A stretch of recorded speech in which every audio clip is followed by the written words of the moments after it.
Hello there. I'm History of the Flash, but you can call me JD. And ahoy in the comic book Hunter, also known as just Hunter. And it's just us this week. Welcome Yeah. to Hero Story, episode 128. It's been about, God, I don't even know how many episodes this has just been us, but it's been a while. Yeah. This is a little nostalgic. A little nostalgic to the early Hero Story. Welcome to Hero Story. Hero Story is a podcast where we talk all things comics. That Mhm. includes comic book animation, comic book video games, comic book movies, comic books themselves. You name it, we probably talk about it. This week we have a decent amount of comic book news, a decent amount of comic books, which Hunter will list for us right now. This week's comics that we will be reviewing and recapping are The Amazing Spider-Man number 59, Daredevil number 27, Justice League Future State number 2, Robin Eternal Future State number 2, Eternals number 2, Rorschach number 5. Also, some comics that came out this week that were pretty big were Future State Green Lantern issue 2 and Dark Detective issue 3. However, I don't know if we'll get to those. We'll see how much time we have near the end of the episode, but yeah. Yeah, and but to start the episode out, I just wanted to let everyone know that back to our comic, The Price a Hero Pays, the second wave of shipment is going out, which means every single book will be delivered within the upcoming 2 weeks, I would say. Probably 2 weeks for like Canada and Australia. Well, America should be getting theirs within a week. Yeah. This wave was delayed a bit because I was waiting on original art from Hunter, which was one of the perks, and they came out really great. I just wanted to show off two of them right here. Every single one is numbered, and they all have unique poses. So it's just a little thing like thanks for being a hero, and yeah, it's It really cool. shows our If you're main on hero of YouTube, the story, yeah, Aspire. it shows Aspire, and yeah, it's a nice, cool little thing. So that'll be going out in the mail tomorrow, or if you're listening today. Yeah. So yeah, you'll be receiving it soon. If you didn't get a I copy, was about to say that. there are some very few but physical copies still available for sale. There will be PDF copies available very easily, also for sale. It can get emailed as soon as possible, and then it will also be on Comixology in the coming days. Comixology hit me back that they received it and that it got approved for the site. So that one, the first issue should be up within a few days, and then issue 2 and 3 should be up within about a week. So the whole series will be on Comixology, like I said, digital PDF, or you could hit me up for a physical copy, and we could work out the shipping and all that. So yeah. All right. Just wanted to give the little Press Hero Pays pitch before Of the episode course. started. It's So it's a if you, solid book. I know the writer. yeah, because you wrote it and I drew it. If you do want an issue, should they contact a Hero Story Instagram or History of the Flash? Yeah, you could just message me on history. I mean, I try to check Hero Story pretty often, but sometimes I forget. So you can just message me on History of the Flash. I'm on that every day. So Okay. So yeah, if you want to pick up a physical copy, we should have a shop now option on our website, but I'm waiting to add that until all the backers receive theirs, and then I'll add that to the website. Hopefully, if I could figure it out, I've never done that before. But yeah, it'll be on Comixology forever, starting in like 2 weeks or so. We don't fully know. The first issue was approved. This is the 3 issue series that we wrote and drew. we, So we decided to post it in single issue on Comixology, so you can mhm, kind of try it out issue by issue, and each issue is just $2.99, start of rebirth price, as a little nostalgia for us. So yeah, so exactly. for $3 you could try out issue one, which is cool. Yeah. So yeah, that was a little Pricey Hero Pays pitch. So now on to a hero story. Hunter, we got news of the week. Yeah, well, before that, I do have a message from Harper himself. Uh, so Oh yeah, he, he couldn't be on this week because partially my fault. I got out of work a tad bit late, but he will be back next week. But yeah, I'm wondering how our views are gonna do without Harper or Tyler. So exactly.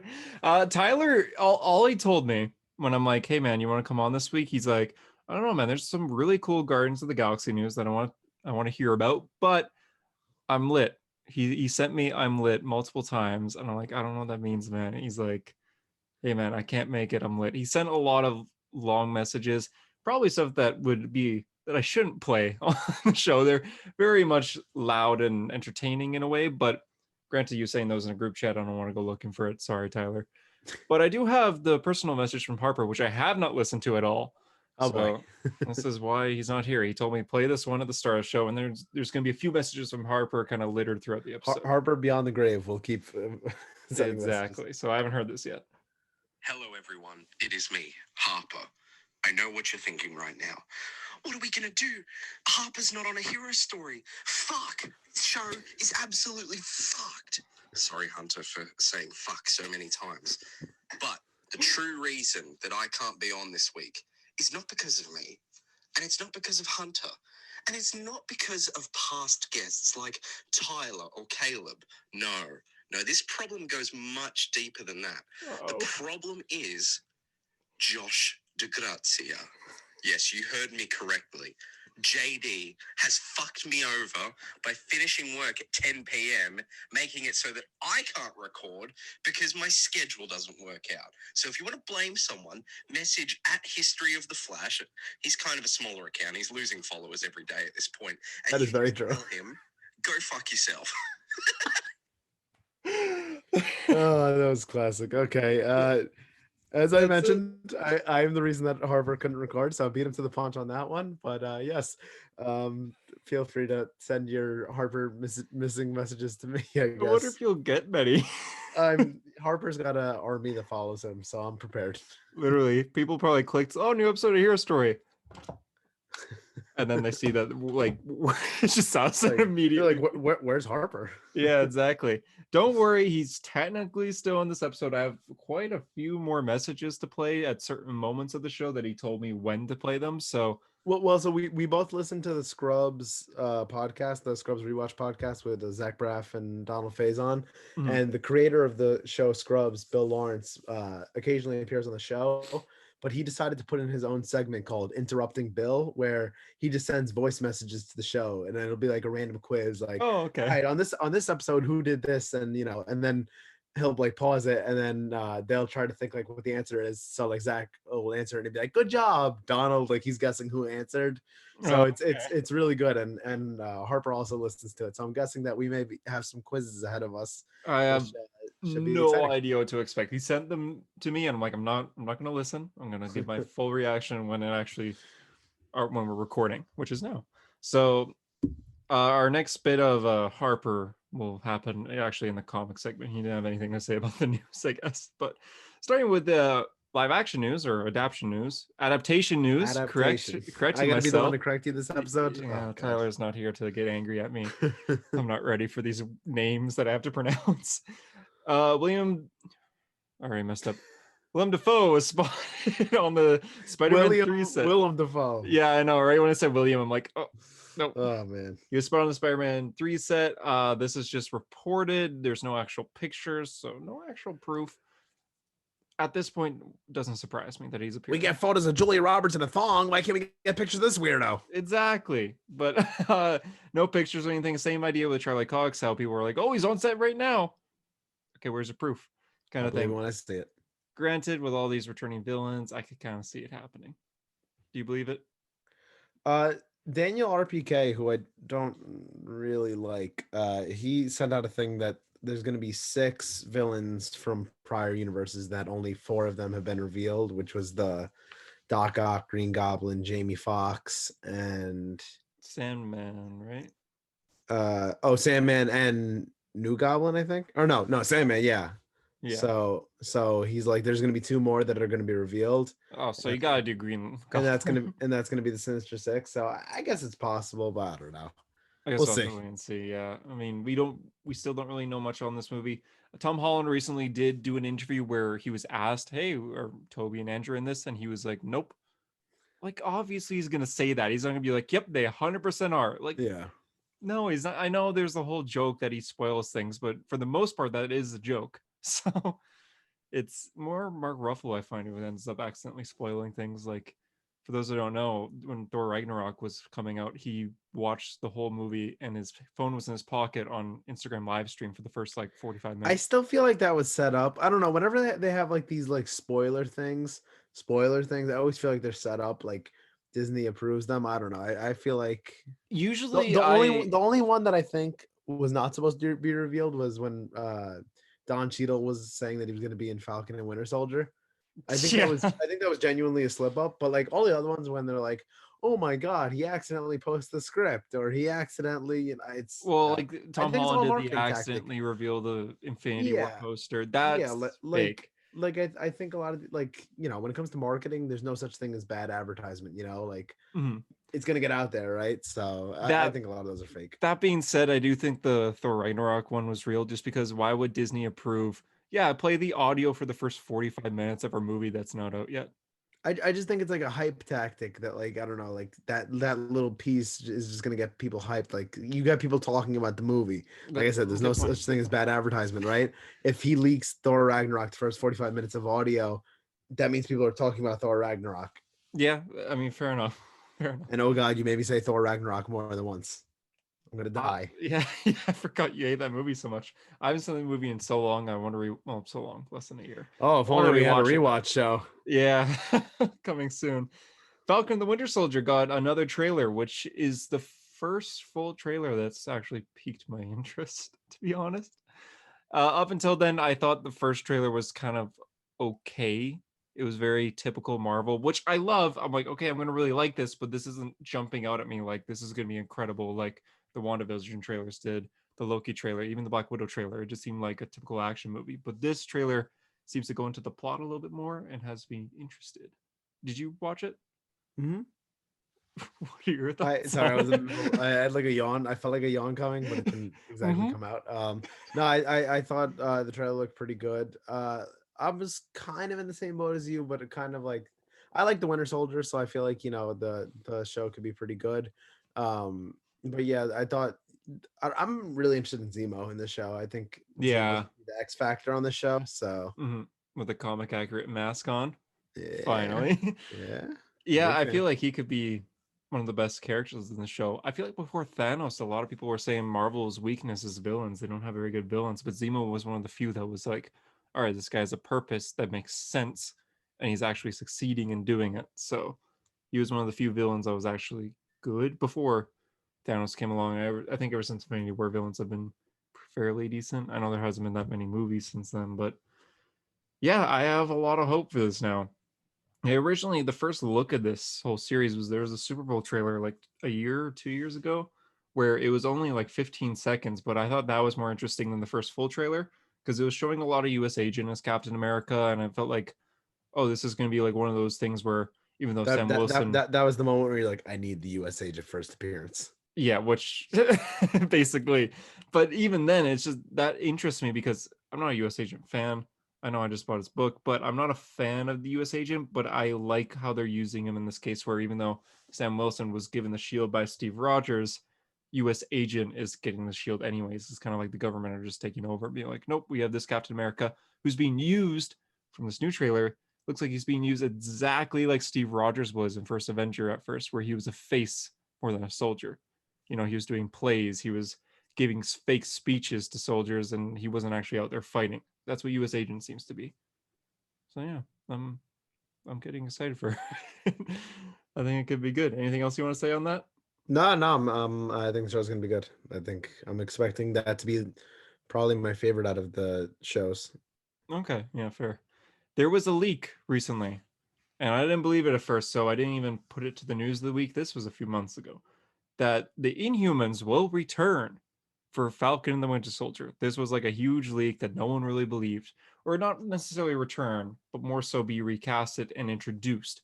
I don't think the Inhumans show is canon to the Marvel Cinematic Universe anymore, but At there first was, it was, but yeah, they kind of like were like, nah, never mind. yeah, it's kind of in the same case for the Netflix shows where it's canon, but they're not mentioning it. But I think Inhumans, they straight up are not going to reference it ever. But there was rumors that they were going to retry with the Inhumans for Falcon the Winter Soldier. That leak might be true because for the first time since 2019, the Inhumans official Twitter page activated again and retweeted the Falcon and the Winter Soldier. This is their first post since the end of the season 1 at the start of 2019. So why are they coming on now to post about a single trailer for a movie? They didn't post about Endgame. They didn't post about WandaVision. Why Falcon and the Winter Soldier? So that makes people kind of like, maybe they will be introduced. I don't know how they're going to introduce them, but if they were going All to, I know is first appearance, boop, going right up. yeah, going up again, just like it did when the show was announced. I like Black Bolt a lot. He's actually one of my favorites, so I'm hoping he gets justice served on like the show. Did you watch the show? God no.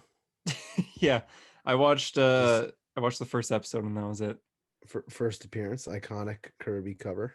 How much is it going for? Do you know? Out of your price range, Hunter. Can you tell me No, anyways? this one is a 0.05, which is sorry, 0.5, which is like not even as good as toilet paper, and that's $90 right there. So Okay.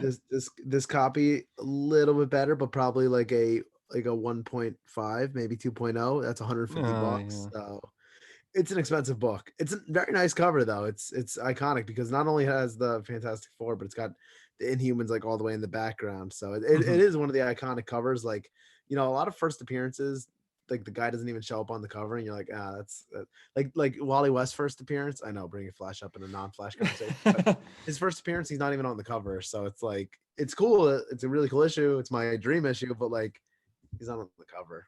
Yeah. So is it really worth it then? Oh, it's worth it, pal. Okay, fair enough. It's all 'Cause for that CGC label where it says yeah, first appearance little of. tiny corner. For those of you who have parents, grandparents, neighbors, friends with old comic books, ask if they have any old Fantastic Four books. Because like the classic Stan Lee, Jack Kirby's Fantastic Four comics have a ton of first appearances. Like in that early if they have any below issue 100, good chance you will be extremely rich or extremely lucky just to have these. First appearance of Black Panther, Silver Surfer, Galactus, the Inhumans. They all appear in Fantastic Four books before anything else.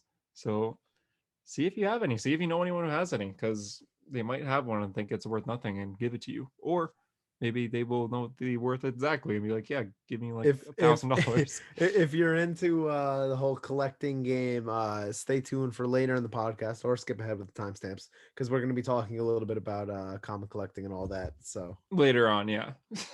Because Harper's not here, so we could talk about like CGC and stuff. yeah, You could join this conversation, Harper, if you want, but you should own a CGC first. I know you're in Australia, so sending them out it's like is impossible to get. yeah, but hey, maybe one day he will. And I don't know. I feel like Harper's one of I guess everyone on a Hero Strike kind of judge me for my financial decisions on comic collecting. Listen, I think I'm the one that understands it the most because I appreciate that. I've done it. I mean, me and my dad were talking today, because he was saying that somebody that we know, like, was complaining that their son is spending so much on comic books, and I was like, yeah, imagine spending so much on comic books. Looking at my comic book shelf, like, easily spent a few grand, just Yeah, in trades, single more issues. than a few for me. Yeah. Yeah. So Like we'll talk about this later on in the episode. later in the maybe. episode, Yeah. timestamps. Yeah, exactly. Keanu Reeves was apparently offered the role for Kraven the Hunter, not for a Spider-Man movie, but for a Sony Kraven original movie, in the same line as Venom and Morbius. I love Keanu, but I don't really see him as Kraven. Yeah, I don't. They've tried to put a lot of people in the Kraven role. The only ones that I've seen that are worthy would be Jason Momoa, and even then, I don't know if Momoa would really fit the Kraven role. I loved Gavin's casting for Kraven, the guy from The Boys, Yeah. Billy Butcher from The Boys. Mm-hmm. I don't know the actor's name, but I forget off the top of my head too. even if we knew his name, you'd probably mispronounce it. There's people like, oh, come on. I honestly he was have in no idea. he was in Lord of the Rings. He was in Thor Ragnarok. Was he in Lord of the Rings? I didn't know. Yeah, he was. He's blonde. I was thinking Jeffrey D. Morgan would be a good Kraven. JDM would be great as well. He would be a great. Are you googling it? Oh, Carl Urban. Oops, Mm. I did know that. Star Trek. The guy's in everything. Yeah, he'd be a good Kraven. He would be. But yeah, I agree. And Sony shouldn't even make a Kraven movie. But yeah, Keanu Reeves, I don't think really fits it. Yeah, fair enough. Now for the best part of the episode, Snyder Cut news. We got our first real look at Joker this time. Last week we talked about the blurry image, but now we have our first real look. Long hair kind of reminded me of the Nun when I first saw it. You thought the Nun, I thought the Crow. We were both thinking dark hair, goth look. So yeah, bitch. I mean, this is confirmed to be Nightmare Joker. So that distant dark future injustice style that we saw in BVS. Joker's me in there. Zack Snyder, when he sent this image out, he said that he couldn't stand having this Batman and this Joker both in the same universe but not interacting. So that's why he wanted Jared Leto's Joker to be here, just so we can get an interaction. Apparently, it's going to be just a single scene, roughly 4 minutes is what I've been hearing, though I don't know where I've been hearing that, if that's accurate or not. And it's going to be Joker talking about Batman to Batman. So, I mean, I'm looking forward to that scene. I'm curious. Do you have the Rock? No. BVS is good. In this household, we love BVS because Harper is not here. JD and I were actually talking just yesterday on Discord, and we're saying like, man, I mean, the Snyder Cut, I don't know if I'm too excited until I think that it's not the Snyder Cut, it's BVS 2, baby. So, Yep. Only way I could look at it. It's Yeah. BVS 2. Nightmare Continued. even though BVS is kind of a sequel to Man of Steel. So BVS 2. So yeah, the nightmare scene is kind of the only scene that I'm really looking forward to. Superman scenes too. Good Superman, not evil nightmare Superman. You mean you don't love the black suit? But the black suit, everyone, black suit. What is the obsession with the black suit? Same thing with Spider-Man, by the way. It's not that cool. I'm sorry, it's not. Ooh, maybe a little. I'm gonna go out there. Maybe this is one of another JD controversial opinion. We need to make a new bingo card because there's a lot more niches that we hit every episode. But controversial opinion of the episode. The black suit saga, Spider-Man, and maybe it's because I'm not that into Venom, but I think the whole black suit hero. I will give you $30 if you read Donny Cates' Venom run and say you don't like Venom still. Okay, I'd be willing to take on that one after. I'm basically paying for the run for you. Read. Yeah, I'll get that book eventually. It'll be added to the list on the more upcoming list. Because I would have said the exact same thing a few months ago. I Venom, don't care about Venom at all until Kate's run came out, and I read that and I was like, wow, this is one of the best ongoing Marvel comics right now. I gotta check it out. Right now Tyler's like, oh dude, Donny Cates like overrated, but you know. Yeah, Tyler doesn't like Venom for a legitimately good reason, I find. He says it's a little bit too hardcore, which it is. I mean, there is a symbiote dragon in it. I mean, a lot of people talk about Donny Cates' work like Scott Snyder's DC work, so I would say, yeah, they're comparable, but their writing styles are still very different. The Silver Surfer one, right? He did Silver Surfer Black. He did Guardians of the That's Galaxy. the one. That's the one I've been dying to read. Silver Surfer Black. I just read it recently in one sitting, and I've never even read any Silver Surfer. I've never read any Silver Surfer in my life. So have you read him in other books though, like Silver Surfer disappearing? Only as like Fantastic Four or like other. Oh, you got to get on there and read. He's such a cool character. Silver Surfer Black's fantastic. It ties into his Guardian of the Galaxy run, which for some reason Tyler doesn't want me to read. It's really cool. It's trippy. It's colorful. It's mostly just Silver Surfer versus like trying to figure out who Null is, the god of the symbiote, and Ego's in it. Ego, the Living Planet. It's really cool though. The art's fantastic. It's interesting because the pages do look really good. I feel like ever since we started making comics, and I'm sure you feel the same way, I feel myself looking at comics differently, like more of like the creative aspect. I'm like, damn, I want to do it like that. Like the whole time I'm reading Miller's Daredevil, I'm like, that is like excellent storytelling. Like that's how I want to be. Like able to convey a page, like especially the way he does fight scenes. I'm like, damn, like I want to be able to do that. So I find that kind of stuff inspiring. So it's very inspiring. Pages of Silver Surfer Black. You might find this inspiring. So with Silver Surfer, the last issue 5 or 6 for Silver Surfer Black, it was so good, like the final issue, and it was kind of like it was good to the sense that it wrapped up the story, but also was like just good for Silver Surfer's character in general. It developed him, but it also respected him. And then at the end, I got the trade, so there's a little like author notes there. And Donny Cates said he wrote the entire final issue in an airport, and he was like in the zone. He had to go to the airport like 3 hours early. He was just focused on writing, wrote it all, didn't check his phone or anything, hit enter, and was like, done. I'm done Silver Surfer Black. Reached into his pocket, checked his phone, and saw Stan Lee passed away. It was that day that it happened. And he knew that Stan Lee was his Stan Lee often said that one of his favorite characters ever was Silver Surfer. So Donny Cates deleted the entire issue and rewrote it. Not to be like a rep of the story, but he wanted to be like just kind of like a love letter to Stan Lee of what his take on Silver Surfer. And that's why the final issue is so amazing. Wow. Yeah, like it's still got that action and everything because it's in the end it's Silver Surfer fighting Null, but it's also like really really well respected to the character and just a love letter to Silver Surfer in general. It's so good. I highly recommend it. Wow. That's like a great advertisement for it right there. That Donny Cates story. Now Yeah, I really yeah. want to read it. I as soon as I read that, like at the end, I got chills. I'm like, damn, it's like, wow. I forgot where he was going, and then he told the story how he met Stan Lee when he was a kid at a Comic Con, and like he told Stan Lee like he wanted to write comics and everything like that, and then down the line when Stanley passes, he's writing one of Stanley's favorite characters. It's like Wow. that is so inspiring. Anyways, back to the news. Getting a little verklempt here. Jesus. Yeah, geez, Silver Surfer's so cool. But the Snyder Cut trailer is coming out on Sunday. We will be reviewing it.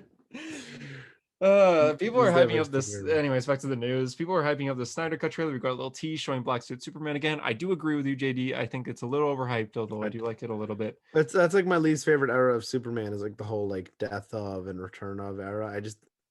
I mean, I love that it introduced Superboy, one of my favorite characters, but like other than that, like I was hoping this like Superman in the black suit. I was hoping you at least have like a beard, maybe a bit long hair. And I was hoping it would also go blue fairly quickly. Maybe like have it when he first comes back, but it slowly gets blue as it's in the sun. Maybe it still will. I understand doing the black suit just to show, hey, look, we did it like the comic book. So yeah, I have the black suit. But yeah, we are getting our final trailer, not our second trailer. This is our fourth trailer, people, on Sunday. People don't seem to understand that this is not the second trailer. The first two Justice League trailers, theatrical Justice League, are technically the Snyder Cut. Those first two trailers happened before Snyder ever left the project, before Joss Whedon was ever name dropped about Justice League. So this is technically our fourth trailer. I feel like we've seen a lot, but in the end, it's a 4-hour movie. So I probably won't even watch it. Like I'll get ready to watch the movie. Like honestly, March 18th. When it comes to these things, when I know the release date is so soon, I'm like, do I even really want to watch this trailer? Like I remember being in the theater, and I remember being in the theater of BVS, and like I rewatched every trailer like 100 times, and like I saw every single TV spot trailer. So when we were in the theater, like I knew so many of the lines, like I felt myself saying the lines like along with like Jesse Eisenberg. And I was like, what the? And I'm like, so this is my first time watching. Yeah, I was like, all right, this is where I got to take it easy on the trailers. Oh man, BVS hype, unmatched. Honestly, like that was one of my favorite times in the Instagram comic community. Like everyone leading up to BVS. That being said, I feel like that was the lead up to Justice League for a little bit too.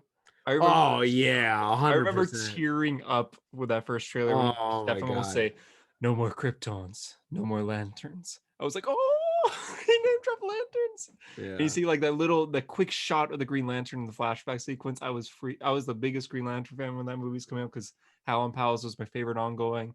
And even now he doesn't even care about Green Lantern. Thanks a lot, Grant Morrison. Anyways, I'm gonna watch the trailer. I'm gonna try to keep an open mind. I'm a little nervous for the Snyder Cut, but looking forward to it. It'll be reviewed on here. Yeah. Spot is rumored to be the main villain for Into the Spider-Verse 2. Spot is a character that it seems a lot of people never heard of. I feel like I'm one of the few people that actually knew who Spot was. Do you know Spot? Yeah, I knew who he was because he's on a list of I forget why I was Googling it, but I Googled like lame comic book characters and he was on it. And I was like, I thought he was pretty cool, honestly. Just imagine you like 3 a.m. just like half asleep Googling lame. So you and I have similar comic origins where when we first got into reading comics, like you got addicted to Wikipedia, right? Oh like, yeah. you fall down the rabbit hole of like you're on Batman's Wikipedia page and like every blue highlighted name brings you to a new Wikipedia page, right? So you start on Batman. I was literally Robin 12 years old. Yeah. You're like, there's 5 Robins? yeah, exactly. So Stephanie who? In my, Wikipedia, rabbit hole phase, I remember Googling like lame comic book characters to see like, a lot of these guys were created in like, the 60s and the 70s, like what lame characters just like never made it, right? So it's like Arm Fall Off Boy and, like stuff like Squirrel Girl. Kite Man. Well, Squirrel Girl is fairly popular. She's got her own fan base. The concept is kind of lame. Yes. But Spot was on there, and I thought Spot looked kind of cool. I've never actually read anything on Spot, but I thought it looked kind of cool. So because the Spot just basically wears spandex with black spots on it. But the cool thing about him is when you like punch one of the You holes. punch and then you go through the hole. I Yeah. can see them doing some great animation with the Spider-Verse type stuff. That'd Like be so that's cool. So like so if Spider-Man was fighting Spot and he went to punch Spot in the chest and it went through one of the holes, his fist could come out one of the spots on Spot's face and punch Spider-Man in the face. That was I hope you were able to fall. But like kind of thinking with Portal style, Portal 2 kind of thing. So I think that he could look really cool. As a main villain though, you're gonna have to do some new things with that. As Spot I agree that he should probably be more of like how Prowler was in the movie, but Not even Prowler, more like Hammerhead or Scorpion, or one of those but side characters. Doc but Ock, I'd say. I feel like Prowler was still a pretty big part of the movie. yeah, but that being said, I think that his first appearance of Spot is probably going to blow up this week, just because of the rumor. That's why I messaged.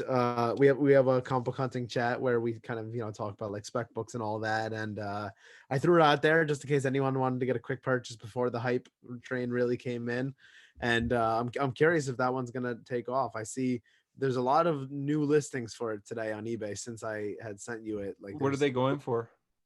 you can still get it between 16 and $30. So not bad, not bad. yeah.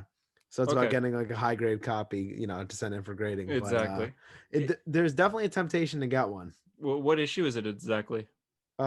So his alter ego is first appearance is Spectacular Spider-Man 97, but the Spot when he becomes a Spot is Spectacular Spider-Man 98. So a lot of people are treating it as 98, like for the CGC label says like first appearance of the Spot. So by all purposes, Spectacular Spider-Man 98. Yeah, for those listening and want to get into the comic hunting scene, if you're able to pick this up for like JD said, like $30, by the time the movie's out in a year or something like that, it'll likely be maybe a couple $100. So yeah, I mean, Into the Spider-Verse really blew up a lot of characters. Peter Porker, the first appearance, like that one took off from being like a a relatively cheap book. Miles' book became $1,000 book. I mean, it went. I remember in 2017, you could get Ultimate Fallout 4 for like $50 to $100. oh god, the first and I wish I would have pulled it because I saw it on eBay many times for like $50 to $100, but I didn't see the potential in Miles. And then that book is $1,000 book now, which is insane. Well, you get your name dropped in Spider-Man Homecoming, the lead scene, then your Homecoming, your own video game, your own film. Like it's Miles is king territory right now. Yeah. And that was wish I would have gotten that book. But that's why you never know with spec books. Some spec books turn out to be nothing. It was just a rumor and never amounts to anything. But if it's something that you get for relatively cheap, it definitely doesn't hurt to make it an investment, basically. Yeah, for sure. Going on to comic book news, because that's for the adaptation news. DC Infinite Frontier is getting a one-shot next month. Kind of like the DC Rebirth one-shot for those who are into DC around 2016. Or did New 52 have one-shot? I don't think it did. Not that I could think of. Yeah, well, DC Universe Rebirth, it's basically like a thick comic issue that kind of goes over a lot of the main characters and teams of the DC Universe and where they're moving forward for the next 5-6 years or so. They're really cool books. DC Universe Rebirth #1 was awesome. It revealed that Watchmen were connected to the DC Universe while West came back. So first issue that made me tear up. That was something else. So there's some big moments here. So we're getting our next big comic, which is DC Infinite Frontier #1 next month. It was apparently leaked. We don't know if this is fully true yet, but DC Universe Rebirth #1 was leaked. So we're kind of deja vu here. With this leak happening, I'm not going to say any of the leaks on the episode. I'll make that clear because they could be wrong. If you want, you could probably Google it and find it, but I don't want to say it out loud on here. One thing that I will say, because this was actually leaked before DC Universe DC Infinite Frontier was leaked, was what we talked about last week, Shazadam. That's kind of true. So for those it's such a non-controversy though, like who cares? It's one piece of dialogue said where someone calls him Shazadam. Like, all right, who cares? For those who don't know, if it was and I'm not even a big Bendis guy, but if it was any other writer than Bendis, it wouldn't even be talked about. But because Bendis, it's controversial. For those who don't know, it basically Bendis, Brian Michael Bendis, who's a big Marvel writer and wrote Superman recently, he is writing Justice League starting next month. And on that Justice League team, Black Adam will be a member, which is pretty cool in my opinion. There was rumors that Bendis was changing Black Adam's name to Shazadam, and that was just a rumor at first, but there was an actual leaked image of the comic where someone on a cell phone calls him Shazadam, like just an extra, not even a superhero. So we don't know if that's going to stick. Likely not. It's probably just a Bendis joke. It's going to be mentioned in one single panel and then move on. So we should be okay. But the whole rumor is technically true because that Shazadam is a thing thought up by Bendis likely and put in Justice League issue 1 or issue 2. Those are the 2 finished ones so far. I'm Now still looking forward to it. you're reading Bendis Justice League. You Are you madman. not? No. No, what? You have Bendis? to. Bendis? Try it, JD, please. Justice League? Bendis? Just okay, Bendis. I was gonna convince Drew on Discord last night. He was our colorist on Heroes Trade, but I forgot to. Drew, you're listening. I'm about to convince you right now. And JD, Bendis wrote one of the best team up books ever. He also wrote Young Justice. Go on. Oh yeah, Which one's more recent? Go on. That's a good point. I didn't think of that. He also wrote Legion of Superheroes. Go on. Yeah, that's a good point. I didn't think of that either. Anyways, Avengers is a big team. Like you could argue that Young Justice and Legion are too, but nowhere near as big as the Justice League. What's the one team that rivals the Avengers in popularity? X-Men. Justice League. The X-Men too, I guess, but Justice League is what I was going for here. I know. I wanted to pop your bubble. Yeah, no, that was good. The fact that in Avengers, he wrote Avengers a long time ago. 2005 was when this run first began. He decided to do some controversial things. He said, I want Spider-Man on this team. And Marvel was like, no, Spider-Man's not an Avenger. But it's like, I don't care. He's on the team. I want Wolverine on the team. Like, Wolverine's an X-Men. I don't care. He's on the team. I want Spider-Man on the team. And I want Sentry on the team. Those are characters that aren't Avengers. And suddenly they're Avengers. So it was a weird choice, but it worked so well. And it became such a cool run. Justice League has Black Adam on the team. Oliver Queen is the leader. Wonder Woman's own mother's on the team. That's weird. But so was his Avengers run. Wait, So- you Wonder Woman's mother? Mother. Yes, mother. Oh, you're Wonder Yeah, Woman's mother. we're gonna get that dialogue, but we should get cool fight scenes too. I forget his name off the top of my head, but the artist who did the first arc in Batman Superman by Joshua Williamson, David Marquez. he is the artist on the book. That's good. Full time or just for the first arc? As far as we know, just for the first arc, because we don't even know what the second arc is yet. Okay. So we don't know for sure. The first arc is going to be assembling this new league. That's a cool team. It's weird, but it could work. I'd be willing to give it an arc, but Please give it I'm not very high on the Bendis train with everything one that's arc. Tell the Hero Story listeners right now that you will be helping me and probably Harper review Justice League by Bendis. with my hand on the price a hero pays, I swear Thank I you. will read the first arc of Brian Michael Bendis's Justice League. and Thank hate it. you. Drew, I need you to send me a video of you doing that as well. Thank you, because it could be good. I am very excited. I'm overhyping it. It might not be good. I might disappoint so many people here that I'm trying to hype up for this book. This is free advertisement. I'm defending you, Bendis. I didn't like your Superman. I didn't like your Young Justice. I didn't like your Action Comics. Well, to be fair, we liked his Superman until 18. That's true. I did actually enjoy the first few arcs of his Superman, and I thought really the did. Rogue Halls stuff was solid. I love Man of Steel. Yeah, like when he went to the Phantom Zone with Zod, that was cool. Badass. So we could get more moments like this, except now we have Black Adam and Superman working together. That's cool. I get that they Wait, kind of want to make him. Wait, an your name's anti-hero, Black but- Adam? Adam. Black Adam. Shazadam? Shazam? Black Adam. And he has Yes, the powers of Black Shazam? Adam. So there's also. Never mind. I was going to say the DC Infinite Frontier League. Oh. Yeah, I was about to be like, there's also in the leak, but I probably I should. know say. what you're about to say. Yeah. I like that one of your pitches is, Wonder Woman's mom's on the team. That's weird. Like, yes, what a fantastic It is pitch. weird. Plus, I sent you the Infinite Frontier Leagues. If that certain thing that I'm talking about for Justice League is true, that would be cool. So I won't say it on the show, but just in case it's fake and in case we get in trouble for it. As long as the book has team moments like the one that you posted about the other day, then be okay. Exactly, the team relaxing. God, I hope it's good. Another comic was announced, which is or I guess I didn't talk about comics announced. A comic was announced. Stargirl Spring Break Special was announced. It's going to be a Jeff Johns book, the first Jeff Johns book since Three Jokers. It's going to be a one-shot, just a double-size issue featuring Stargirl during spring break, and it's going to be a special. You started reading Stargirl recently, right? Yeah, do I have the trade next to me? Oh, where did I put the trade? Oh, I have it up there. Okay, it's not in reach, but I started reading. Maybe it doesn't reach. I started reading Stargirl by Jeff Johns, which I thought I had read. I don't know. It seemed familiar to me, before, like especially when the show came out.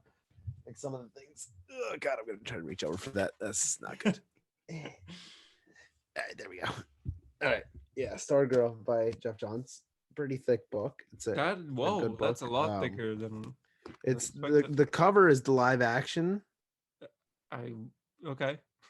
But hold on, I unplugged my headphones. That was okay. You can still hear me that whole time, but I couldn't hear myself. I could. It was throwing me off. But the cover is live action, but obviously the inside's like all comic. But yeah, I thought I had read this one before, but I don't think that I have because you're so confused reading it. It doesn't seem familiar, but I thought it was. But anyway, yeah, I started reading that. It's cool that Jeff's doing something with DC again. There was a little bit of worry that his DC career may have been done after Three Jokers, especially because he was going to be doing that book at Image, which I'm actually looking forward to. I think that's going to be cool. Yeah.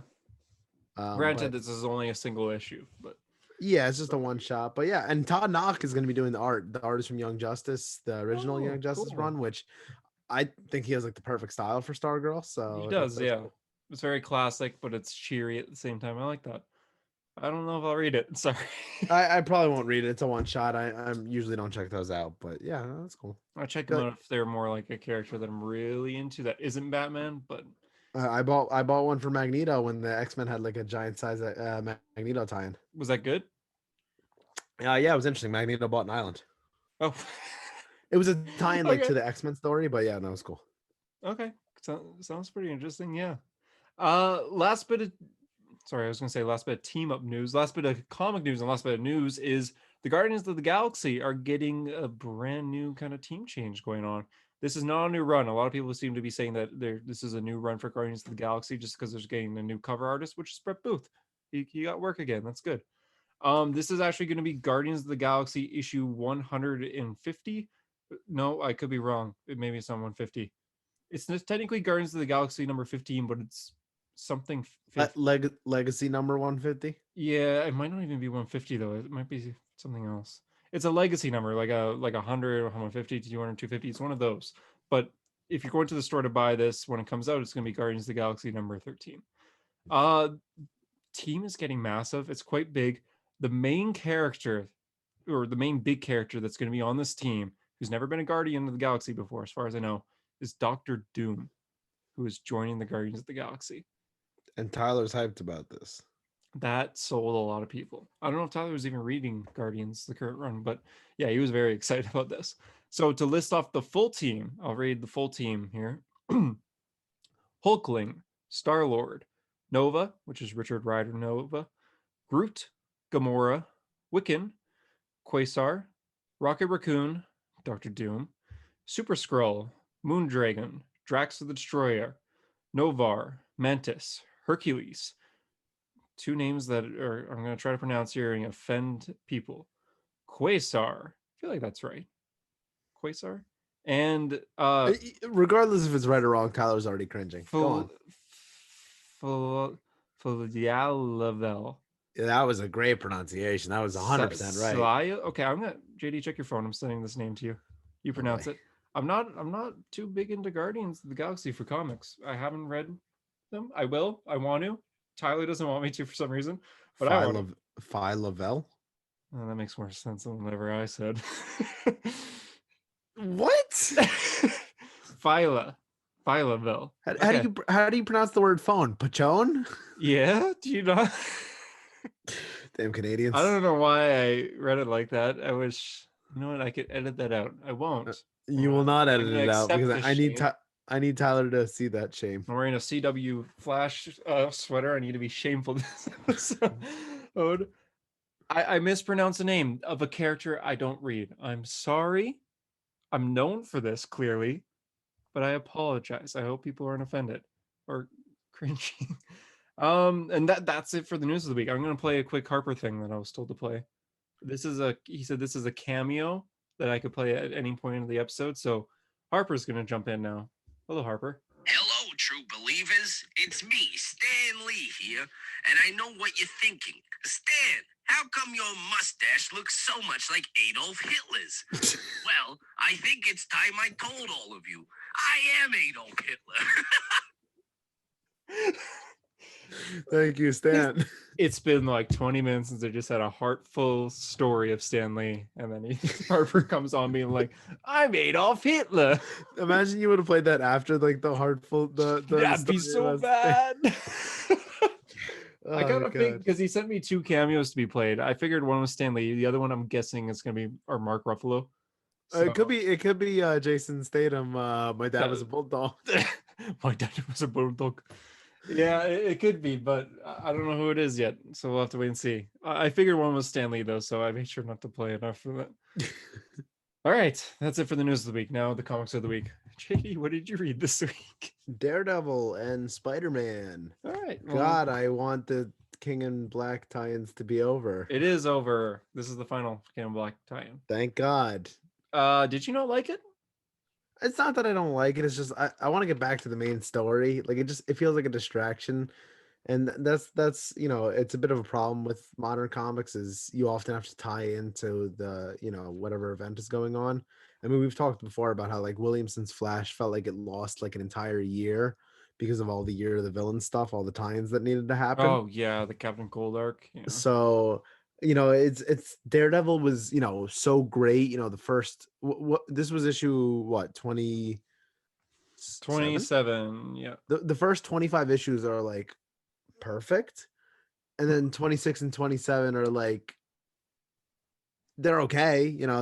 They're not bad, they're not great, they're okay. Yeah. But they don't feel like the first 25, and it's like he was riding such a high, and I used to say that on the podcast, like Zdarsky's unbelievable with the Daredevil issues he's been putting out because like every single one has been great, so Yeah. it's the kind of little bump in the road, which isn't really his fault. I mean, it's a tie-in, there's not much he could do, but yeah, so it's okay. I just want to get back to the story, especially because they were in the middle of a story with the Elektra Daredevil. Unfortunately, we have to wait a month because I just looked up when the next issue's out, and it's going to be March 10th. So about a month.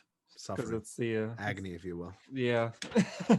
Granted, I still enjoyed this. I thought for a tie-in, this was able to balance pretty well the King of Black stuff and the regular Daredevil story that we're going through. We still got Matt Murdock in the prison. We still got Elektra trying to be a new Daredevil. I felt like this was a really good balance compared to most tie-ins that we've read. Flash, you're the villain. It went straight to Captain Cold being a villain and was focusing on that the whole time. While this was a little different. It was a lot better. So I personally thought it was good. I enjoyed it a lot. Oh, pick of the week, cover of the week. Honestly, this might be my pick of the week. By default, it's mine pick of the week, and it's also my cover of the week. I'm a sucker for a good Elektra cover. Mm-hmm. My cover of the week is going to be Rorschach #5. That is a very great cover. On my Amazon Fire Stick, you could set like when you don't click anything, like what pictures show up. So you're supposed to put like pictures of your family, but instead I put comic book photos. Oh, okay. Is that one of them? That's one of the ones that I've had since that solicitation came out. So I've seen that picture many times from the Amazon Fire Stick. It's very simplistic, but it's so cool. Oh, it's so good. I like it a lot. The perspective is great. Like I said, one of the things that like inspiring stuff, that's an inspiring thing of like creation. Mm-hmm. No kidding. A lot of this issue was Daredevil as his own form of Venom. I didn't really like it too much. I enjoyed how he seems to be the only character to stand Null. Like after being like taken over by Null in the mind, he seems like the only character who did it. I feel like Matt Murdock might be the character in the Marvel universe with the most willpower. Like he's the Hal Jordan of the Marvel universe. If anyone was gonna wear a Green Lantern ring in the Marvel universe, you're telling me it's Matt Murdock? 100%. No other character would be able to. Well, I mean, if only one character in the Marvel universe would get the ring, it'd be Matt Murdock, 100%. I can think of other characters with a lot of willpower, but none as strong as Matt's. So this was entertaining. It was good. I thought the art was great. I like how it was the main Daredevil artist. I didn't expect that for the tie-ins. I thought the symbiote that they drew were very horror-like compared to what we're used to. How they show their faces still, but their eyes are white and they have sharp teeth and kind of blood dripping down. It's cool. The electric chair scene was interesting. How he basically almost killed himself to get Null out of his head. But it's cool. For those who don't know, symbiote's weakness is usually lightning, electricity. So it was smart that he was able to kind of use that to get it, and it worked instantly to get Null out of his head, which is why in the King of Black series right now, Thor's a huge character because Thor, God of Thunder, needs to be there to fight Null. I liked it. I don't know what else to say about it though. You have anything else?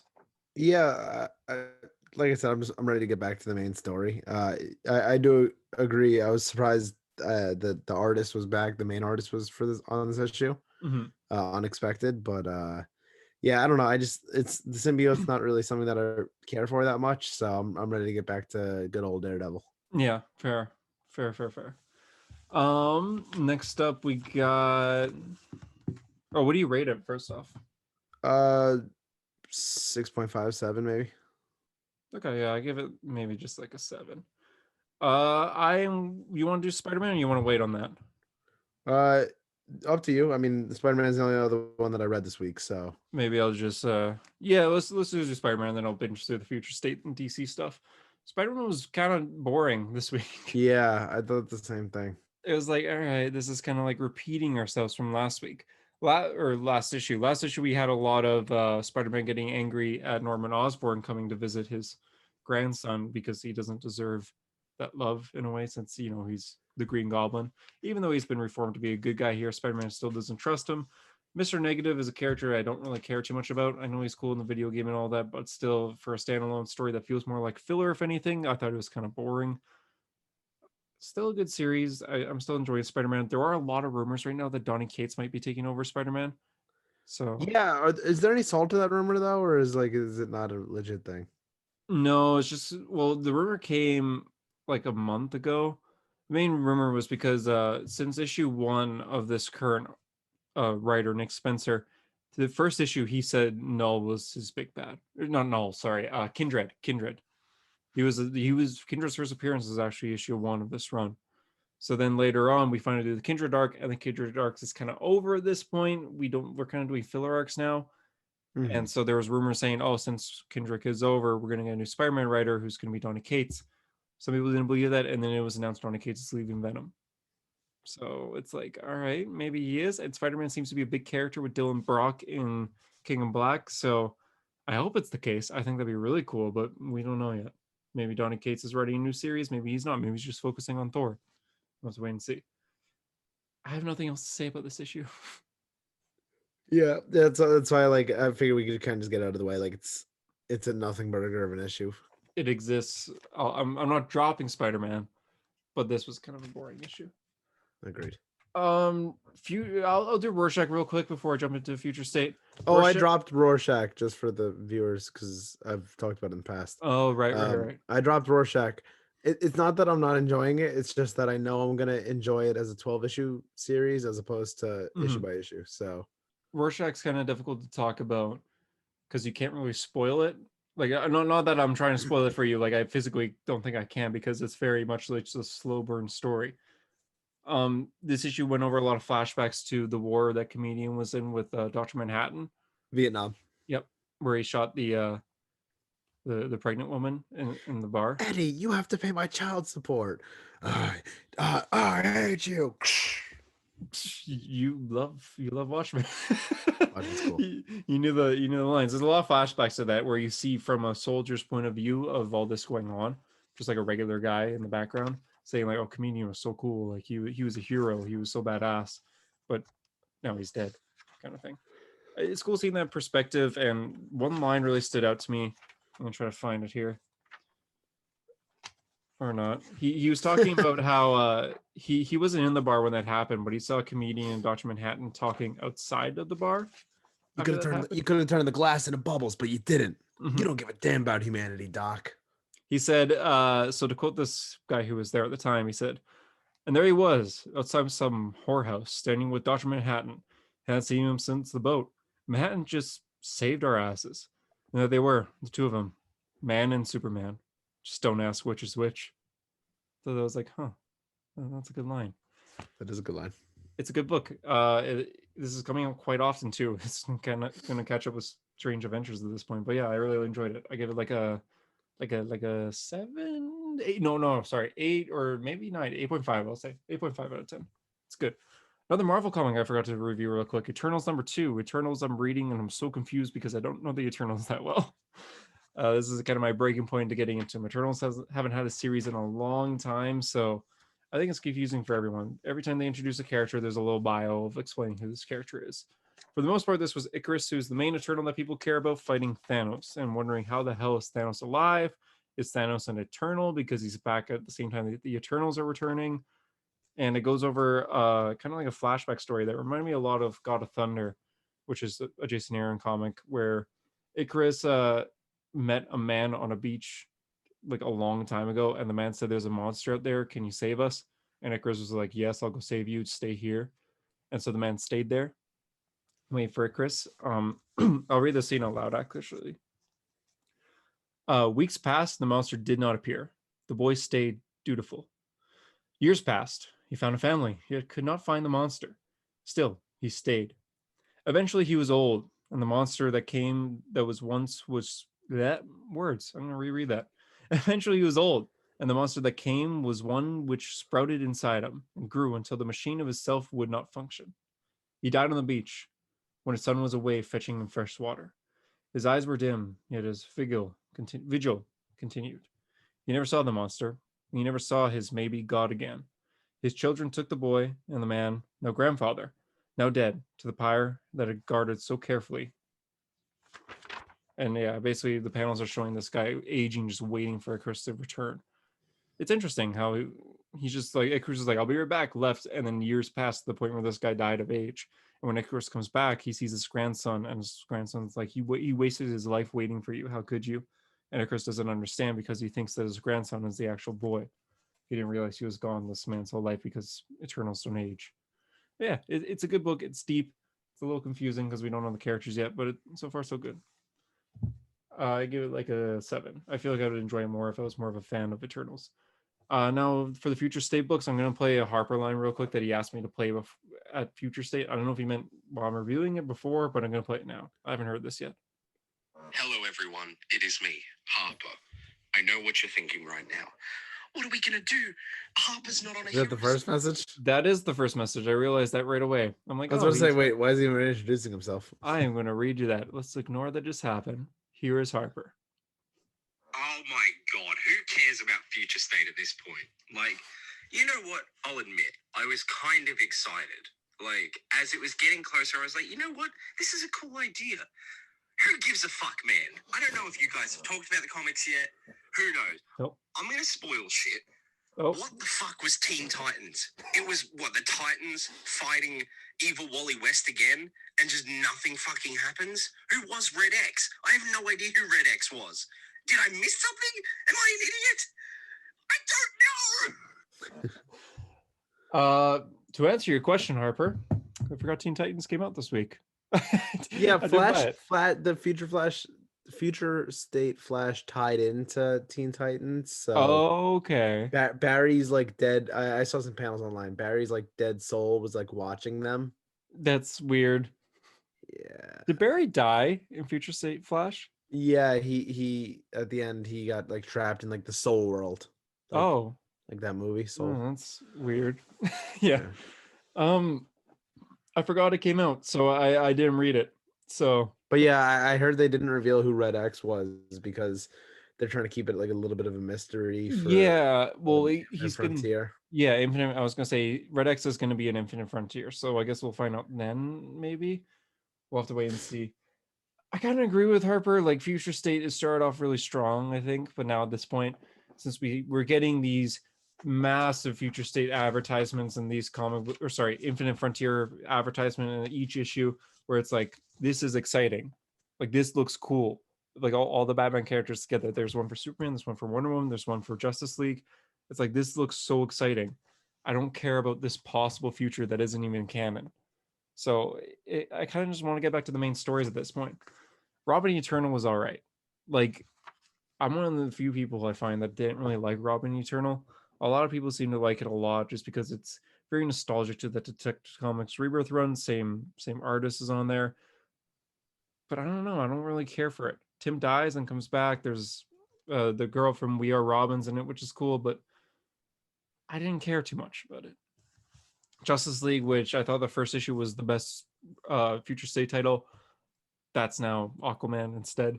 I thought this was so good. I thought it was entertaining. I think this league has a lot of potential, but I doubt we'll even see more stories of this Justice League. I feel like we're going to stay with Bruce Wayne and Clark Kent and Diana Prince. We're not going to get Tim Fox and Jonathan Kent and Yara Flor on a Justice League again. I could see them forming their own team. Maybe not Tim Fox on that team because he's older than them all, but I don't know. I really don't care for this storyline because it's not going to continue. I still loved it. I thought it was a really good book. It ended with the league kind of all sitting together, having lunch, being like, we need to be friends. We need to trust each other. We shouldn't be just partners. We should know each other. So it ended with Tim Fox revealing who he was to the league, saying like, okay, I trust you all. And yeah, like the Flash is from another universe. He's not from the main Earth. So we learned a lot about these characters, but these characters, a lot of them we won't see very much anymore. Tim Fox we're going to see, but we're going to see him on the origin of Batman, not him as an experienced Batman like we are here. The Flash, I don't know when we're seeing this version of the Flash again. Aquawoman, she's a baby in main continuity. Yara Flor, we're seeing more of. John, we're seeing more of, obviously. And the Joe, the new Green Lantern, we're seeing more of in Far Sector and whatnot. I don't know if she's appearing in other things after this, but it's a good comic. It's just kind of disappointing that we're not going to see it continue. Well, yeah. What are your thoughts on this issue? I haven't read it. Yeah. Dark Detective is incredible. I highly recommend it. That's still good. I think it's a good story still. And the other one I read, which I don't have on me at the moment, was Green Lantern. Green Lantern was cool. I thought the Hal Jordan story was really cool because we got that Dexter story art, which is convincing me to read Green Lantern for Infinite Frontier, at least the first arc. I think it sounds cool because I don't like Teen Lantern, but they actually gave me her purpose, being like John and Simon come and be like, who the hell are you? We got to find out where the hell you got that gauntlet. So that's like, okay, finally they're doing something instead of being like, I'm a person that hacked into a power battery and I'm also 14 years old. It's like, finally you're giving this character like actual purpose for the DC universe instead of just basically Ironheart, but with the Green Lantern. Like, I'm this teenage girl who was able to hack into this extreme technology. So yeah, I think I'm gonna read it, at least first arc. I miss Green Lantern stories. I haven't read a full Green Lantern story in a long time, ever since Grant Morrison started doing drugs and started writing Green Lantern. So yeah, that's the comics of the week. I'll play another Harper cameo here before we get on to our next conversation. So Harper returns. Hello, everyone. It's me, Mark Ruffalo here. I just wanted you to know something that I've been holding on to for a while, and I feel quite bad about it, but I'm just gonna fucking say it. I'm Hunter's dad. I'm his real daddy. His daddy that you saw in Timmy's talk, that wasn't his real daddy. I'm his fucking daddy. You're wondering probably, hey, Mark, why did you fucking leave the poor kid? I was too busy in the scripting stages for Dark Waters to think about children. I didn't think you'd actually reveal that. Hunter. Harper seems to love Dark Waters because he always brings that one up. For Mark Ruffalo. It's So, true. Are you now going by Hunter Ruffalo?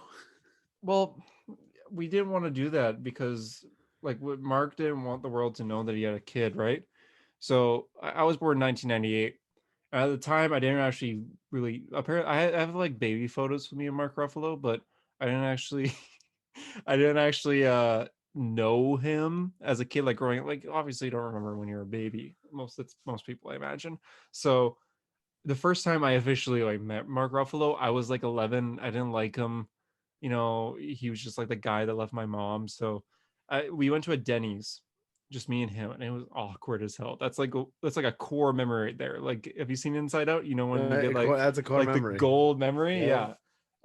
It's a bad memory though. Like I didn't really enjoy that Denny's conversation, and he was just like the whole time people were just taking pictures of us eating, not even asking to take a picture, and I'm like, Mark, can we just like go somewhere else? Like you come to my You place call if him you want. Mark, not Dad? I'm not really ready to call him that, to be honest. It's weird, you Wow. know. Like when you grow up with someone that you know was your father, but you never see him, you never had those childhood memories of He dad. may have been your father, but he wasn't your daddy. Exactly. He's Ego the Living Planet, except, you know, And Mark Ruffalo has a big ego, especially the Ruffalo that appears on our show. exactly. So when I heard that he took Edward Norton's job as the Hulk, a lot of people were like, "Oh, he can kind of work," but I'm still against it. Even though I understand that Mark Ruffalo is a good Hulk, people don't understand that the man playing Mark Ruffalo left his That the kid. monster within He is left his kid in Alberta, Canada, in the cold. So I'm gonna go find him. I moved to Australia as a kid, for those who don't know, and I didn't find him. Like my mom tried contacting him, like, hey, we're in Australia. He didn't reply, but like he read the message. Or at one point I think he emailed back being like, oh cool, I'm filming a movie. It's like I'm filming Dark Waters. So it's like, you know, for a long time he didn't want to reveal that he had a son, which is me. So it's good to see that he's finally opening up, but I wish he would have asked me about that, because I don't know if I'm ready for that. I'm gonna be like Matt Murdock when his identity was revealed, and have a bunch of people outside my house taking pictures, but I'm gonna be like, I don't know who Hunter Ruffalo is. I'm already taking a picture, Hunter Ruffalo. So I don't. Some people enjoy the fame, you know. Mark Ruffalo clearly does. Clearly, I'm not one of those people who think I do. You know, we got this podcast, we got a couple hundred people listening, but that's low key compared to Mark Ruffalo in Avengers Endgame and all that. You know, making jokes and stuff. You know, the scene No, in Endgame. no wonder you got very defensive when I talked about him leaking Thor Ragnarok. I understand now. Yeah, well, you know, usually when Mark conversations come up, I don't want to be like, oh yeah, he deserves prison or anything like that, because he hasn't done anything illegal technically. He's an asshole, but like he's still a good person. Granted, there are people out there who have way worse situations with family. I get that. And I know I guess I'm privileged to the point where Mark Ruffalo just left me as a kid. He didn't hurt me. He didn't do drugs. He's not in prison or anything for murdering people.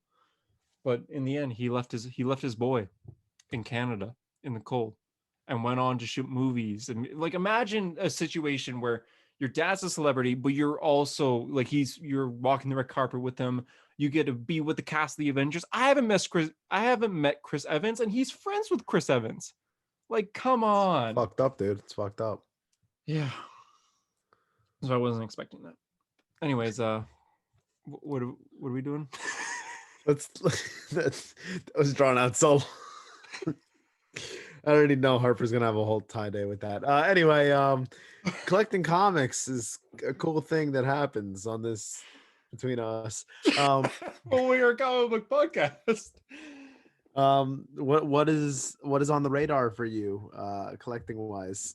Yeah, so I guess What's on the JD and burner? I, we kind of end up buying comics. Obviously, we buy like single issues every single week, but we also hunt for key issues, first appearances of characters, big moments for characters. Like I got some big moments in front of me right here that I could probably show off for those on YouTube. It probably sound a little echoey right now. So like stuff like look, it's the first appearance of She-Hulk. So stuff like that. Whoa! Yeah, showing it off, which is in She-Hulk #1. Big But you could also flex. have characters that appear in like not #1s or not even their own title.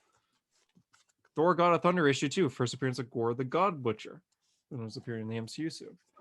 But I also got like moments. So Daredevil, the Man Without Fear #181 is the death of Elektra. So something like that. Yeah, look at me show off. I see you're reaching over for things, so maybe you. I am. I'm trying so hard not to knock over the whole box. Batman Damn, first printing, the first appearance of something very, very Bat Wang. yeah. I was gonna say Batman's dick, and we're not talking about Grayson. yeah. I got that on here. Oh, there's the page. Kind of flipped to it there.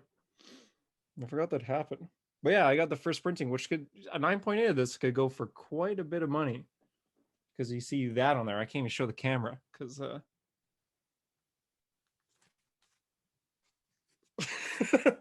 Anyways, Yeah, and I have yeah, let's see yours. bam, Green Lantern when Hal Jordan goes crazy. First appearance of Kyle Rayner at a bar. At a bar. And then this iconic cover where Hal goes really crazy, which I could really see in a slab one day. That'd be Wink, cool. wink. Uh, and then this one where Kyle becomes Green Lantern. And then this one where Kyle gets Suit his own reveal. suit. Iconic. I could see all four of those in a slab. Yeah, so slabs were We're kinda, gonna we're gonna be making a video. yeah, the reason why very JJ was saying soon. wink wink was because it's like teaser for a video that we're We're- making. Hunter and I are gonna be making a video. We're both gonna be doing submissions to CGC. We have the books prepped, and we're gonna show them off to the camera before we send them off to CGC, which will be super fun. Yeah, exactly. So CGC is the comic grading company, for those who don't know, where they take your comics, they put a little It's grade actually out of 10. certified grading company. A lot of Oh, people my think bad, it's a my grading bad. company. But yeah, it's basically the comic grading company.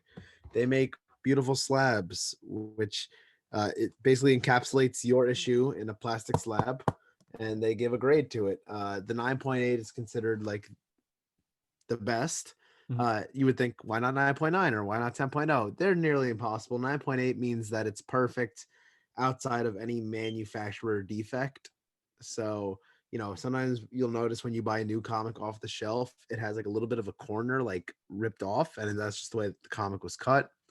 So yeah, that's a 9.8 is the goal of every collector, and CGC does cool stuff like they list, like, I don't know how clear that is, but Me like too.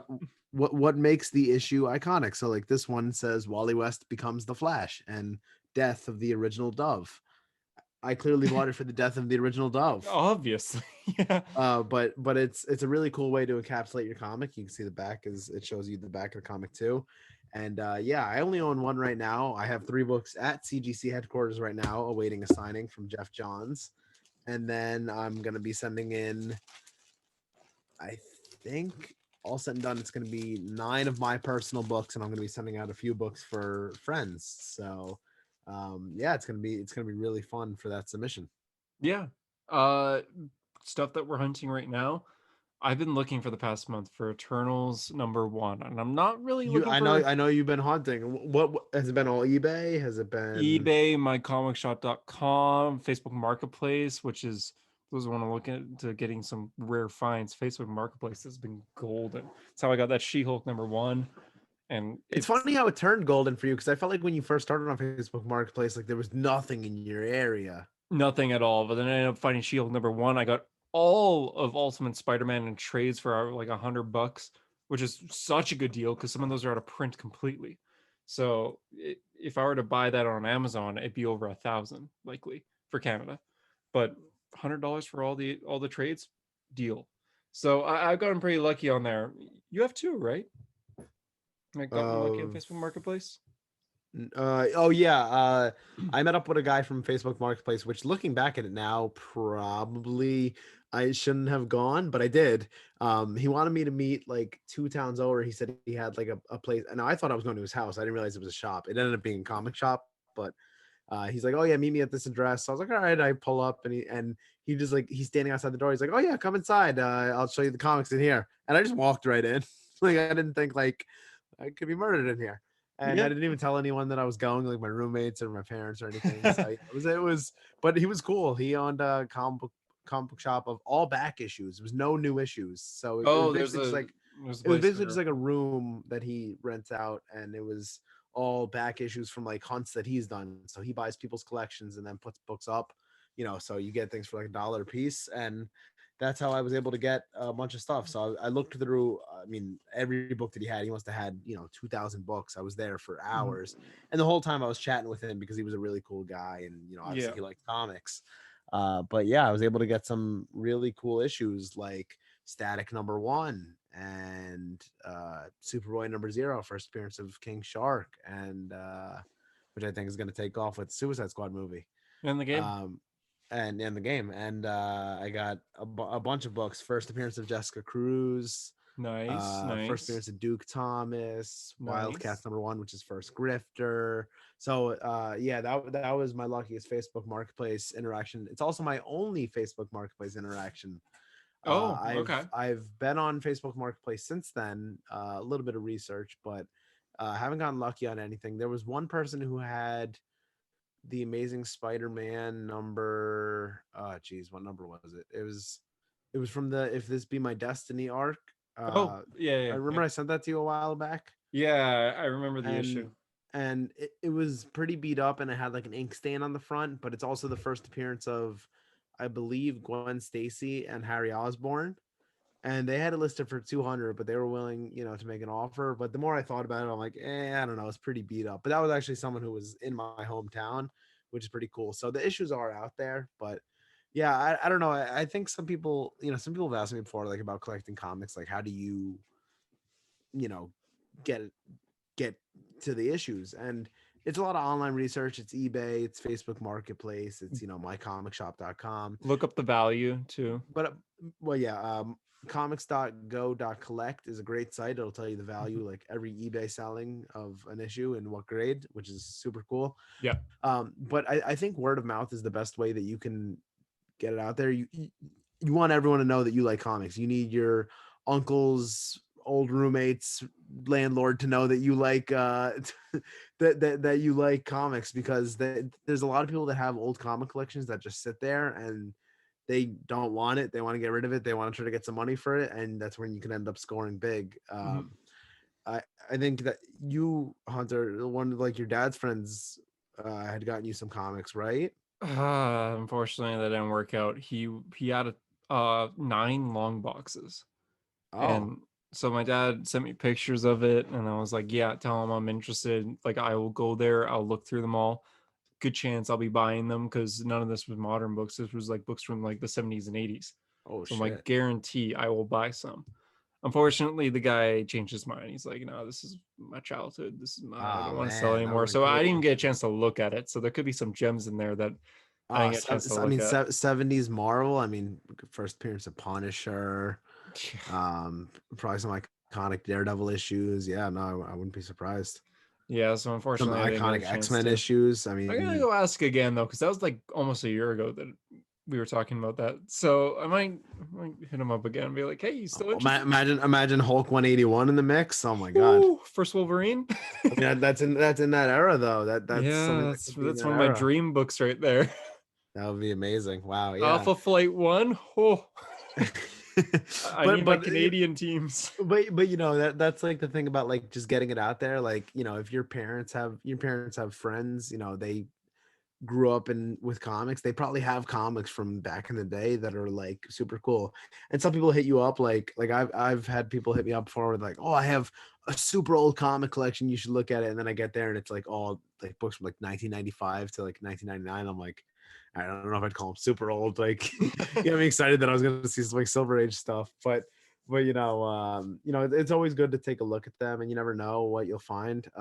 Something that I've talked about that Hunter, I feel like, hasn't gotten as much experience with is like yard sales, garage sales, tag sales type of thing.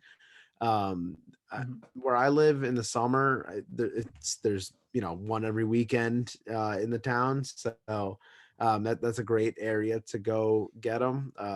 That's where I got my Tales of Teen Titans #44, first Nightwing, Ultimate Spider-Man #1. I got Death of the Flash, Crisis 8. So I've gotten some good books. Spider-Man 2099 #1. So like yard sales, occasionally you find them. And what I do is I usually pull up to the yard sale. I'll ask the guy who's running it, like, "Hey, you have any comics?" They say no. I turn around and I go.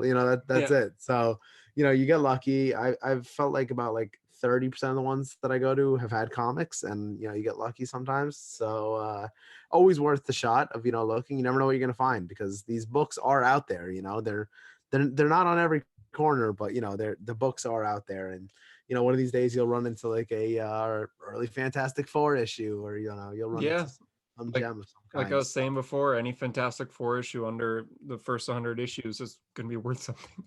Jack Kirby's art alone just makes the budget go up. I would also think that flea markets would be a good source of comics. I remember I went to a flea market when I was visiting family in Ohio, and this was kind of before I was into comics, but I remember seeing like comic book displays there, like boxes, long boxes, long boxes. So Oh, interesting. if that's something that they have in your area, I'm sure there's plenty of vendors who sell comics. Again, more of a when it's good weather out, not when it's snowy, but yeah, so just keep your eye out for those kind of things, and you never know what you're gonna find. I remember I had one time I had to drive to my boss's house for something, and when I was on the way to my boss's house, there was a sign that said comics for sale. And I pulled up the guy's driveway. I was like, all right, yeah, sure. And he was Yeah. having like a whole like comic book sale. He had like maybe like 10 long boxes in front of his house. And he was just selling things. No, I didn't really find anything there. It was a lot of 90s crap, but you never know what you're gonna find. Every era kind of has its gems. I mean, if someone says they have all 90s books, there's a chance that you're going to find the first appearance of Deadpool in there, right? And it's books that, That's a even big if one.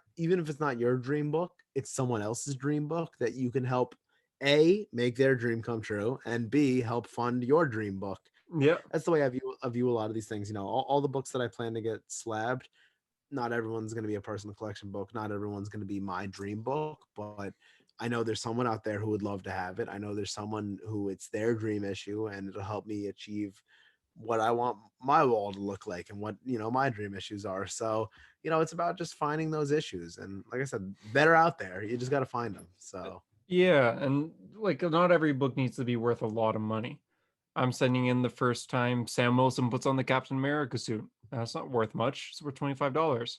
But I just want that in a slab because it'll look nice on the wall next to Captain America's shield, which I have above me here. So that's what I want to do. But at the same time, we still have our dream books that are worth a lot. I have the first appearance of my favorite supervillain ever, Black Manta, right there. It's in a 4.5. I hope to boost that up eventually, maybe sell it and get up to like an 8. The moment I can't afford that, so I just like having this issue alone. Even then, like I have a 3.5, The Amazing Spider-Man. 16. Probably. Why do I not see the? Oh yeah, 16 right there. I don't know why I forgot that. It's Amazing Spider-Man number 16. That's a 3.5. That is not worth too much. Well, actually, it's worth like $400. It's still And that one's going up with the Daredevil news and Spider-Man 3. exactly, but it's a very low grade. But I don't care because this is one of the only books that I've actually found in the wild. I had a friend whose uncle had some comics that he was gonna straight up throw out. My friend's like, "Oh, hold on, Breaks my heart. I know," because he needed to get rid of it and it was just paper to him. And he's like, "Oh, hold on, my friend Hunter likes comics, let him have it." So I got it for free, and I looked through a lot of like just basic stuff with nothing in it. But Amazing Spider-Man 16 was in there, which is the first time that Daredevil has interacted with any other hero before besides himself. So it's the first Daredevil crossover. It's one of the few issues with Daredevil in the yellow suit. You see a classic comic with Daredevil in that yellow suit boosts up because Daredevil only wore that suit for 4 issues in his main run. If you see like a cover with the yellow suit, it was more of a modern cover. That's just a flashback thing. Some of the Bendis issues have Daredevil in the yellow suit, some of the Brubaker ones as well. But classic like Ditko style yellow suit, that's gonna go way up there in price because Daredevil only wore that for a couple months. So yeah. What are you looking for right now? So I've been thinking about getting that first spot as a spec book. Yeah, I might too.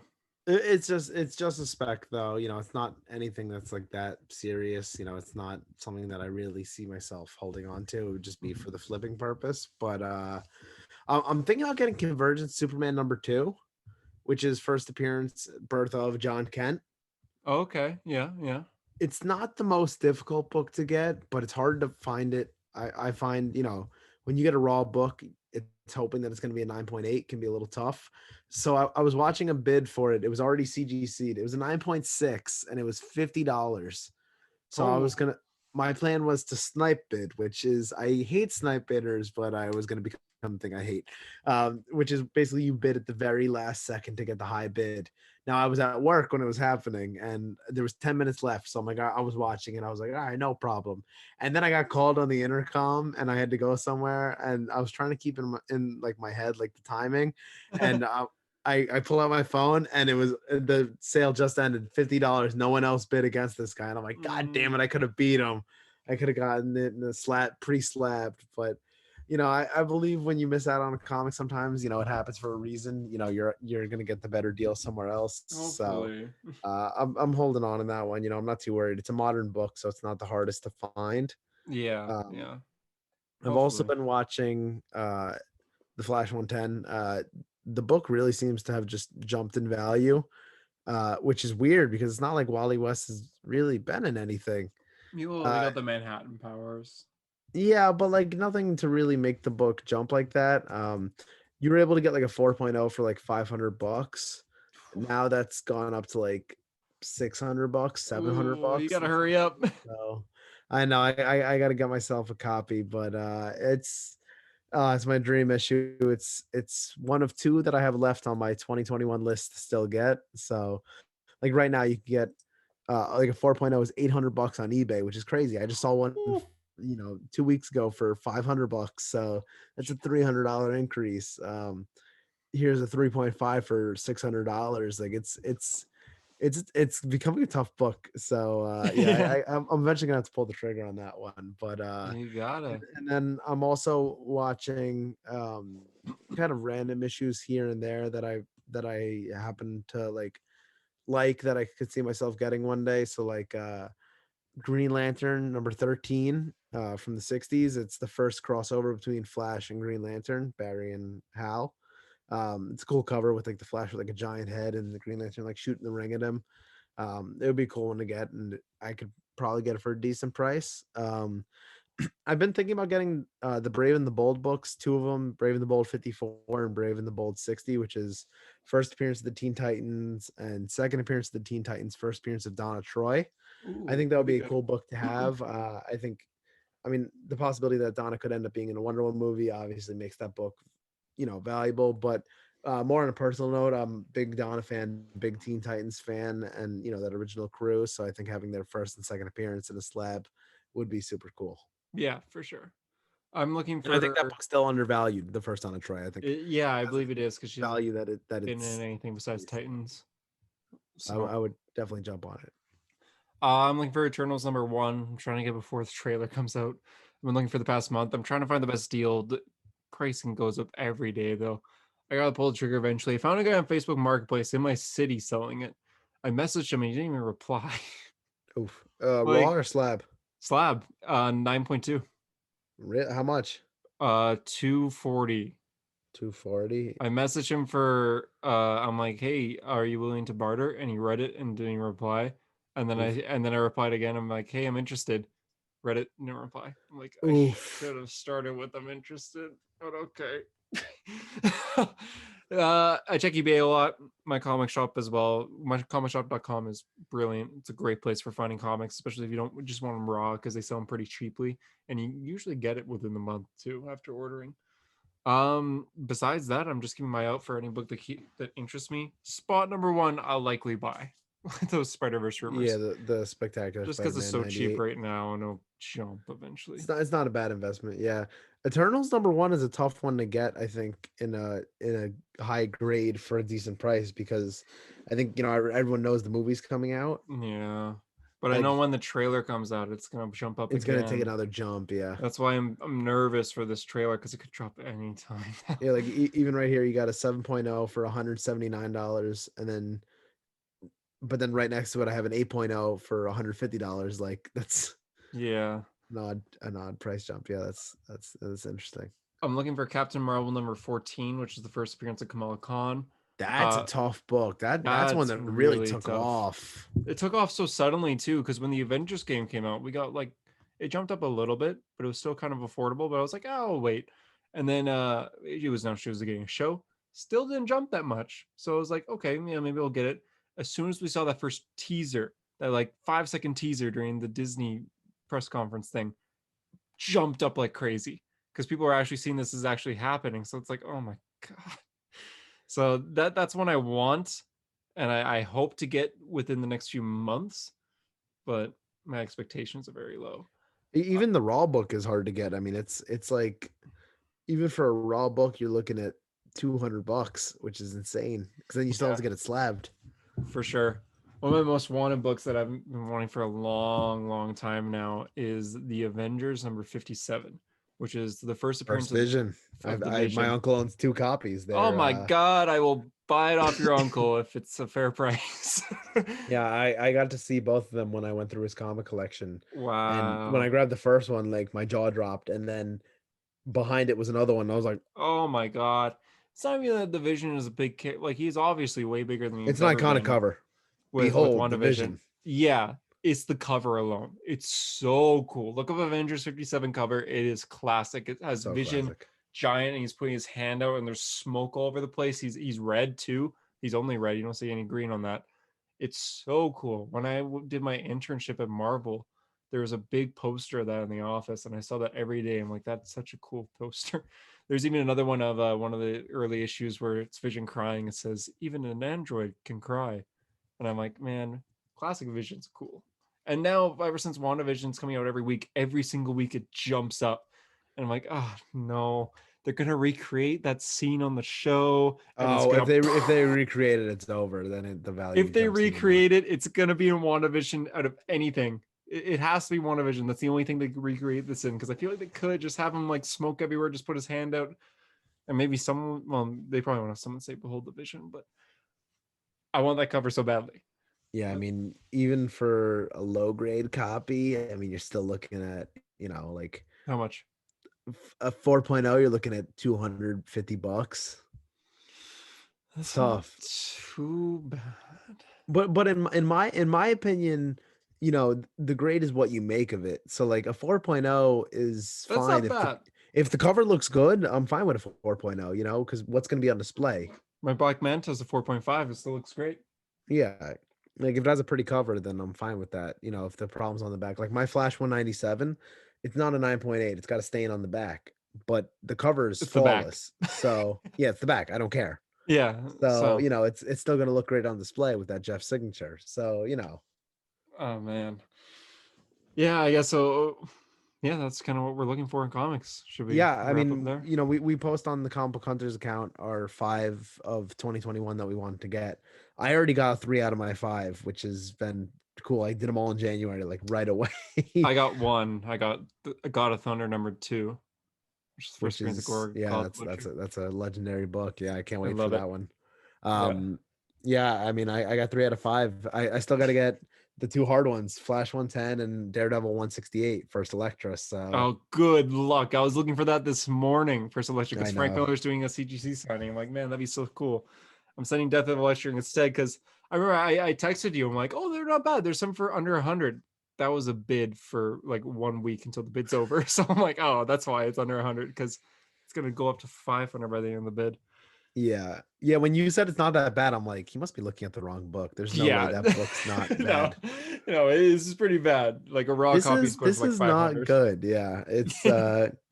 It's an expensive one, but for yeah, sure. so clearly, comic book hunting, a lot of fun. Feel free to message me about it if you're into that kind of stuff. I love to see deals and steals people get, and Mhm. if you got other resources, message. I am always looking around. I discovered Facebook Marketplace after someone messaged me about it, so I'll pass on the knowledge. Let us all share it. Yeah. So And should we end it there? I have one last message from Harper. yeah, that pretty much ends the episode. So play the Harper message. All right, he still need to play this at the end. Oh, my volume's down. That's super cool. You wanna? I was gonna say start the outro, but never mind. I fixed it. Hello, everyone. I regret to inform you that Harper, aka Comic Rebirth, aka owner and host of this podcast, has sadly passed away. He's passed away from having to read too many fucking Future State books, and because JD completely screwed over his schedule, making it so that Harper died because he didn't get his weekly shot of a hero story, which it's quite a shame because I know people depend on this podcast, and I know obviously many believed that Harper, was clearly the best part. I mean, of the, at this point, well over 1,000 people that listen per week, I would say at least 1,000 of them would say that Harper is the best part of the show.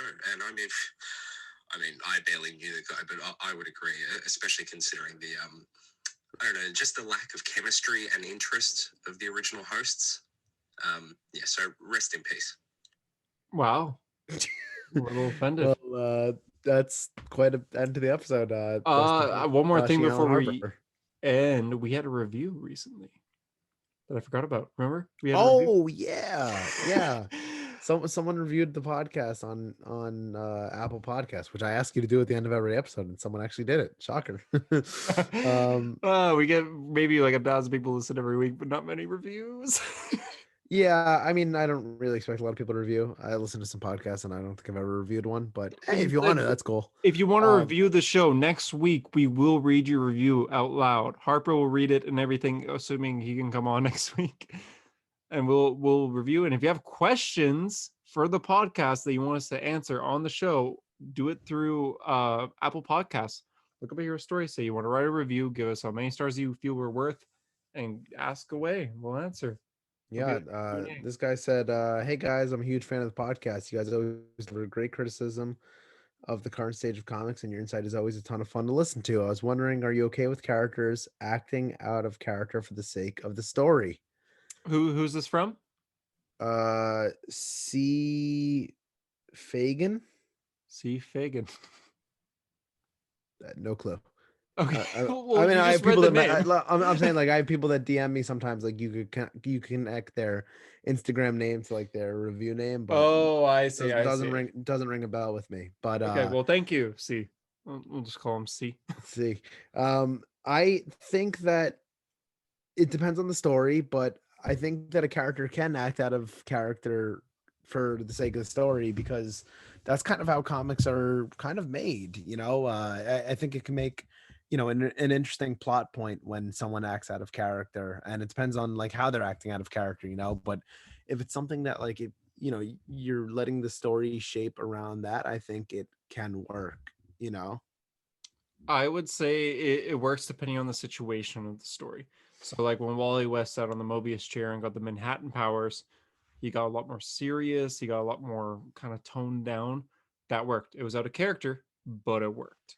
Elseworld stories, I feel like the whole point of those are to make characters kind of different. Like Injustice Superman is not the regular Superman that we all know and love, but it works for the story. That being said, if Wonder Woman became extremely comedic, that'd be a little odd if it had nothing to do with the storyline. But I don't know. You got to give a reason. Wally West became serious because he got the Manhattan powers on the chair. Superman became very evil because of the whole situation with Lois Lane in Injustice. But if Batman punches Tim Drake in the face because he's depressed, I don't know. That seems a little overkill. So yeah, I mean, it's the cop out answer, but it's like it really depends. There are some good examples of it. I think there's some bad examples of it. But I think a good writer is able to take a moment like that and shape a story around it and make that a turning point in the arc or a turning point in the run. So yeah. Yeah. Thanks for the review. Thank you, C. Thank you for the review. And yeah, that does it for the podcast. So I hope you enjoyed. A little less chaotic this week, I know, but don't worry. If you love the chaos, Harper will be back next week. It's a Marvel credits before. Harper will return in Infinity War. So yeah, anyway, like we said, leave a review on iTunes, like and subscribe on YouTube so Hunter's hard work does not go unrewarded. Thank you. Also leave a comment on YouTube. We love the YouTube comments. I really get a kick out of them. Thank you for complimenting my shirt on Timmy's Talk, which is out now if you haven't listened to it on youtube.com. Yeah, way too many people complimented his shirt. Mistake. But other than that, it was we a love good the comments. shirt. Other than that, we love the comments. And yeah, that's it for Hero Story. For Hero Story, I'm JD. I'm Hunter, and thanks for being a hero. And remember, every second is a gift. Goodbye. What?